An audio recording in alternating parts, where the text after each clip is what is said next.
Hello, my name is David Burke, and this is a presentation in defense of the concept paper titled Physical Education and Social Justice.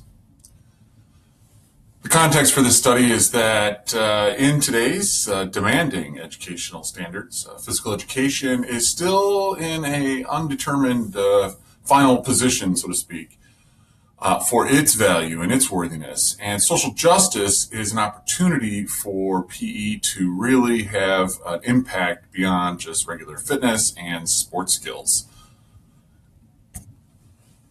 The problem statement for this study is to measure the effectiveness of PE leadership programs as a means of teaching social justice advocacy skills. PE leadership programs are typically offered to students who are already excellent in most communication and leadership capacities. They're the top of their class. They get invited to become leaders, and after a year or so of training, they then are assigned to become role models and peer mentors for other students in class, typically underclassmen. The purpose of this is to study the extent to which PE leader programs are actually teaching social justice advocacy skills.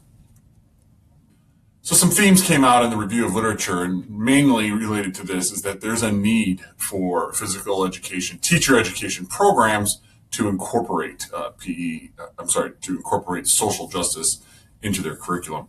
There's an absence of it. It's just not there, and despite years of wishful thinking that we can teach kids how to be socially appropriate in PE because of all these learning opportunities in sports, well, that really goes unattended most of the time. And any learning that's done is through an accidental curriculum of opportunistic, oh, well, look at this, don't do it like that, or, oh, look at this was a nice job. But there's really very little structure in terms of how to teach social justice advocacy skills in physical education. So another theme that came out is improvements in pedagogy and opportunities to design your department better through better registration and better equity practices that create opportunities for all students to become PE leaders. Next was that PE leaders is a worthy method, but the enrollment practices, again, sketchy. And finally is that the leading social instructional model is called the TPSR model, and it's a good start for using physical education or any really kinesthetic learning environment to teach and practice and then reteach the skills of social advocacy. The problem is there's very little research that suggests that the model itself reaches its highest level. It's a 5-level model, and the 5th level is something called transfer, where the students take what they've learned in a PE setting and then put it out in the real world. Very difficult to measure, and the gap in that right now is being addressed by studying just the mere cognition of transfer. So if a student is able to even think about how they would use it, that's as good as it's getting right now in the research for this model. So the conclusion here is that there is a unique capacity for physical education to become an advocate of social justice skills, but the fact is, the infrastructure is not there yet. So the methodology for this research study will be to use an exploratory case study. We are going into an ideal setting. There's a private school that is in the Chicago suburbs that has a rich tradition of putting social issues at the top of their school mission.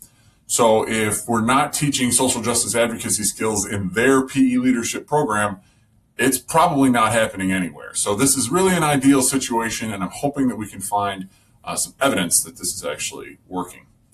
We're going to choose our 6 representatives through stratified random sampling. The good news is the school has a fairly evenly distributed population. We're going to do some in-class observation, focusing on the interactions, frequency, and type of the PE leaders working with other students. Have some interviews with those leaders after class, and then towards the end of the study, we'll put everyone in the room and do a focus group. The alignment of this is that it's been super disciplined in terms of making sure that all the elements and processes are addressing the purpose of the study, which again is to measure the effectiveness of PE leadership programs in the development of social justice advocacy skills. We're going to get some consent forms and make sure everyone's on board and understands what they're getting into. And then, of course, the appropriate confidential and secure management of the data that's collected.